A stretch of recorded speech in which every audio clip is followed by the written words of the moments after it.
Solid openings తర్వాత heavy drops ను సొంతం చేసుకున్న నటసింహం నందమూరి బాలకృష్ణ నటించిన లేటెస్ట్ మూవీ డాకు మహారాజ్ మూడో వీక్ లో బాక్సాఫీస్ దగ్గర వర్కింగ్ డేస్ లో అనుకున్న దానికన్నా కూడా కొంచెం ఎక్కువగానే డ్రాప్స్ ను సొంతం చేసుకుంటూ ఇప్పుడు ఓవరాల్ గా కంప్లీట్ బ్రేక్ ఈవెన్ అందుకోవడం అయితే కష్టంగా కనిపిస్తూ ఉంది. మొత్తం మీద 16వ రోజు 16 లక్షల రేంజ్ లో షేర్ ను సొంతం చేసుకున్న ఈ సినిమా 17వ రోజు ఓవరాల్ గా 4 లక్షల వరకు డ్రాప్ అయ్యి 12 లక్షల రేంజ్ లో షేర్ ను సొంతం చేసుకుంది. వరల్డ్ వైడ్ గా మరో 2 లక్షల వరకు షేర్ అందుకున్న ఈ సినిమా 14 లక్షల రేంజ్ దాకా షేర్ ను 30 లక్షల రేంజ్ లో గ్రాస్ వసూలను 17వ రోజు సాధించగా టోటల్ గా 17 రోజుల వరల్డ్ వైడ్ కలెక్షన్లను గమనిస్తే నైజాం లో 15.15 కోట్లు, సీడెడ్ లో 12.61 కోట్లు, వైజాగ్ లో 11.08 కోట్లు, ఈస్ట్ లో 7.19 కోట్లు, వెస్ట్ లో 5.27 కోట్లు, గుంటూరులో 8.13 కోట్లు, కృష్ణాలో 5.48 కోట్లు, నెల్లూరులో 3.47 కోట్ల దాకా షేర్ అందుకున్న ఈ సినిమా 17 రోజుల్లో తెలుగు రాష్ట్రాలలో 68.38 కోట్ల దాకా షేర్ ను 107.25 కోట్ల రేంజ్ లో గ్రాస్ ను వసూలు చేసింది. కర్ణాటక, రెస్ట్ ఆఫ్ ఇండియాలలో 4.19 కోట్లు,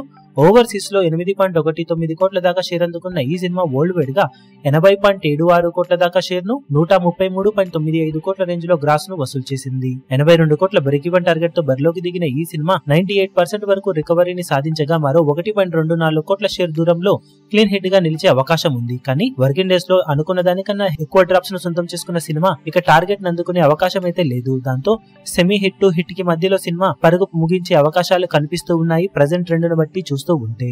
ఈ వీడియో మీకు నచ్చినట్లయితే లైక్ చేయండి, షేర్ చేయండి, ఛానల్ ను సబ్స్క్రైబ్ చేయడం మాత్రం మరవకండి. ఏ చిన్న అప్డేట్ ను మిస్ అవ్వకూడదు అనుకుంటే బెల్ ఐకాన్ ను ప్రెస్ చేయండి.